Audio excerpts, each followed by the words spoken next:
Saudara-saudariku yang terkasih dalam Tuhan Yesus Kristus, salam damai sejahtera, berkah dalam.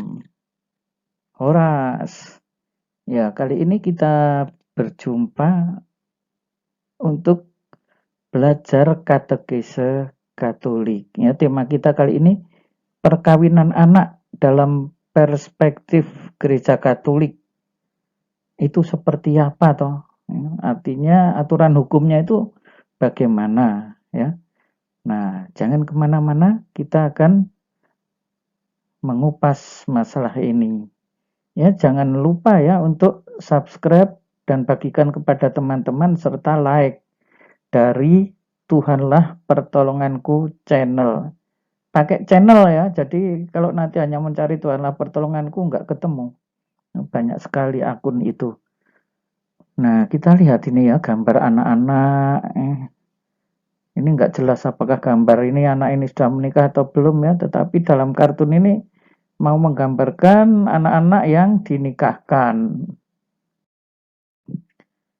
Nah, pernikahan anak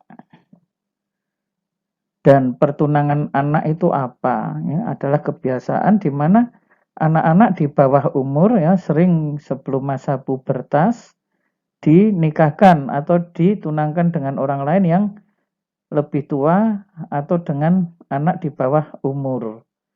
Ya, jadi maksudnya dengan orang yang lebih tua, yang satu anak-anak, yang satu mungkin sudah dewasa. Ini tetap disebut perkawinan anak-anak atau juga anak-anak dengan anak-anak lainnya. Ya, jadi pengertiannya itu dulu ya ditangkap terlebih dahulu ya.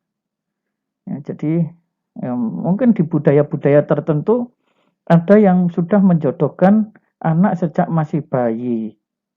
Ya, kadang-kadang di dalam keluarga kerajaan-kerajaan apalagi masa lampau itu banyak terjadi perjodohan sejak masih kanak-kanak. Nah, ini ada sebuah artikel yang saya ambil dari kompas.com ya. Peringkat kedua di ASEAN, begini situasi perkawinan anak di Indonesia. Ya, Indonesia menduduki peringkat kedua di ASEAN dan peringkat ke-8 di dunia untuk kasus perkawinan anak. Yang ngeri sekali nih, ke-8 di dunia. Ya, kadang kita mengira di Afrika menurut budaya-budaya setempat banyak perkawinan anak, ternyata di dunia saja Indonesia peringkat ke-8.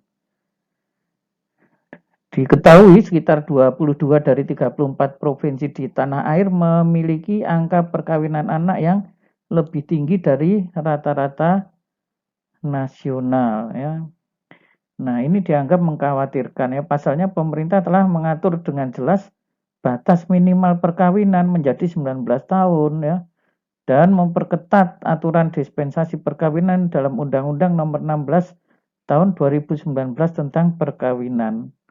Ya, tetapi nyatanya ya masih terjadi di mana-mana perkawinan anak-anak ya, bahkan perkawinan anak ini menjadi salah satu permasalahan yang pelik di Indonesia. Ya, menjadi masalah yang kompleks. Nah, ini sesuai Undang-Undang Nomor 23 2002, anak didefinisikan sebagai seseorang yang belum berusia 18 tahun, termasuk yang masih dalam kandungan. Ya, jadi sebelum 18 tahun ini masih dianggap anak ya. Tapi kalau anak-anak itu ya bahkan masih yang belum 18 tahun ya, masih jauh dari 18 tahun ya, 12 tahun ke bawah saja ada yang sudah dinikahkan. Ini seperti hidup zaman kuno saja ini. Ya, ini gambarnya.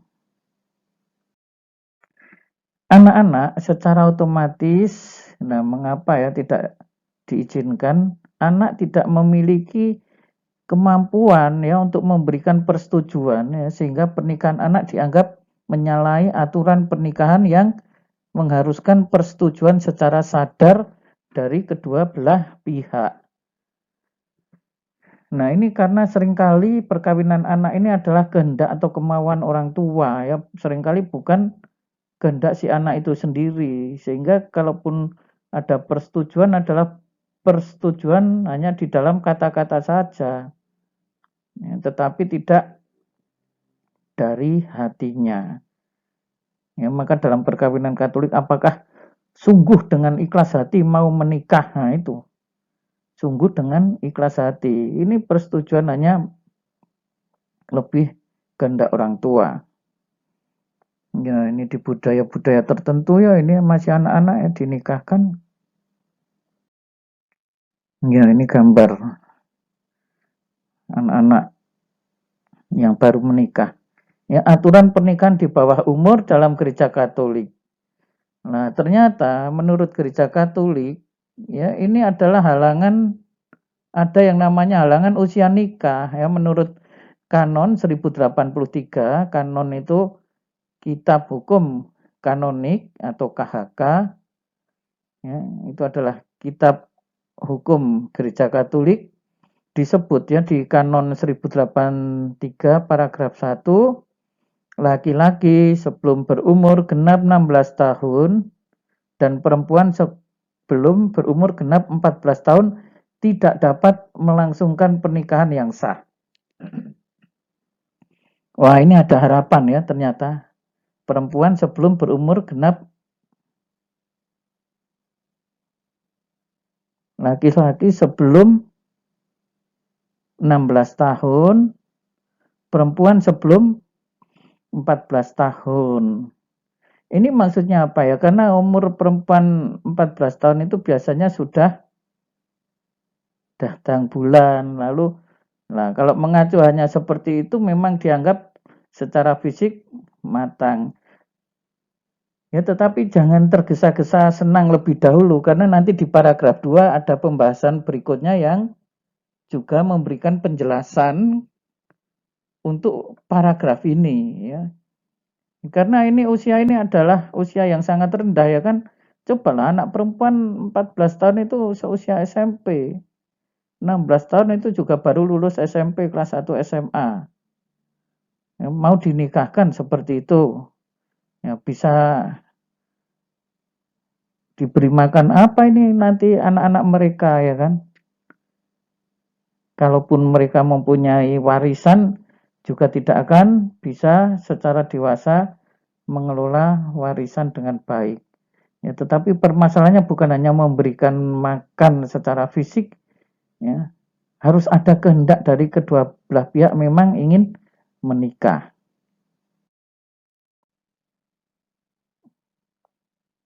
Nah, di paragraf 2 disebutkan konferensi para uskup berwenang penuh menetapkan usia yang lebih tinggi untuk merayakan perkawinan secara licit, ya, secara pantas. Nah, ini maka jangan senang dulu. Waduh, sudah 14 tahun ini, tahun depan 15 berarti sudah bisa menikah. Ya kan? Ternyata konferensi para uskup berwenang penuh menetapkan usia yang lebih tinggi. Ya, lebih tingginya kalau untuk di Indonesia seperti apa? Ternyata kita mengikuti hukum negara di sini. Ya, jadi aturannya jelas. Ya, di sini kita mengikuti juga pada paragraf 2 mengikuti aturan hukum sivil. Ya, ini hanya untuk penetapan usia ya. Ya, mengikuti hukum sivil.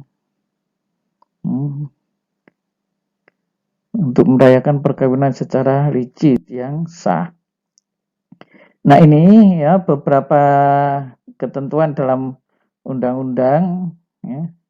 Ketentuan pasal 7 diubah sehingga berbunyi sebagai berikut. Perkawinan hanya diizinkan apabila pria wanita sudah 19 tahun. Ya, ini tadi sesuai ya dengan tadi yang saya sebutkan di awal itu ya kan. Undang-undang negara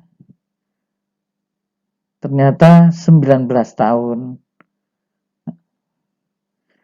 Dalam hal terjadi penyimpangan ketentuan umur, sebagaimana dimaksud, artinya kalau anak-anak itu pada akhirnya sebelum usia ini, orang tua dari kedua pihak dapat meminta dispensasi ke pengadilan dengan alasan yang mendesak.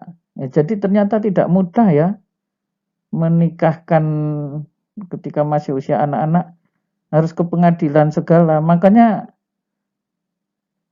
ya untuk bapak ibu, orang tua yang mempunyai anak-anak ya jangan dinikahkan dulu.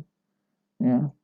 Nah kalau nanti misalnya terjadi bagaimana ketika anak-anak, ya maaf ya, sampai terjadi kehamilan pada anak-anak terus minta nikah. Kalau belum 14 tahun untuk wanita dan belum 16 tahun, sudah pastilah gereja tidak akan menikahkan mereka ya, dengan alasan apapun. Ya karena ini menyangkut hukum kodrat, tidak bisa didispensasi. Lalu bagaimana? Ya tunggu umurnya sampai bertambah dulu, itu yang paling gampang dan sederhana ya. Dan sesudah itu mengikuti aturan hukum sipil sesuai dengan Kanon 1083 paragraf yang kedua tadi. Nah, ini syarat perkawinan ya, menurut aturan hukum negara. Perkawinan harus didasarkan atas persetujuan kedua calon. Ya. Perkawinan yang belum mencapai usia 21 harus mendapat izin dari kedua orang tua. Ya bedanya kalau tadi izinnya itu kalau yang belum umur itu lewat pengadilan, kalau ini izin orang tua ya, kalau 21 belum 21 itu artinya ada tanda tangan orang tua. Dalam hal salah seorang dari kedua orang tua telah meninggal, ya izinnya dari mana ya? Dari orang tua yang masih hidup itu. Atau mungkin keduanya masih hidup tapi yang satu apa itu sedang stroke dan tidak bisa menyatakan kehendaknya, ya orang tua yang sehat itu yang diminta izin. Kalau keduanya telah meninggal, orang tuanya, terus dari mana izinnya? Ya dari wali. Siapa yang bisa menjadi wali? Ya punya keturunan garis lurus, misalnya tante, om, dan seterusnya. Ya. Orang yang memelihara atau keluarga yang mempunyai hubungan darah itu bisa. Kalau ada eyangnya masih hidup, kakek nenek boleh. Dalam hal ada perbedaan pendapat, ya nanti maka pengadilan dalam daerah hukum tempat tinggal orang yang akan melangsungkan perkawinan itu yang akan menentukan soal memberi izin bisa tidaknya. Ya, ketentuan tersebut ayat 1 sampai 5 berlaku sepanjang hukum masing-masing agamanya ya dan kepercayaannya. Nah, saudara-saudari, makanya ya kalau ada anak-anak yang belum usia ya sebaiknya tunda dulu menikahnya. Gereja Katolik tidak akan memberikan izin kalau anak-anak itu masih benar-benar anak-anak ya, yang tidak bisa didispensasi ya. Jadi yang dimaksud yang mana anak belum 14 tahun untuk wanita, yang laki-laki belum 16 tahun. Ya, kalau belum 19 tahun itu minta dulu izin ke pengadilan sipil. Nah, kiranya begitu ya. Baik saudara-saudariku, ini aturan pernikahan anak, sehingga ketika nanti saudara-saudari menghadapi salah satu anggota keluarga atau siapa di dalam keluarga yang akan menikah dan usianya masih di bawah umur, itulah aturannya. Jangan lupa like, share, dan subscribe. Makasih. Ya, selamat belajar katekese Katolik. Tuhan Yesus memberkati.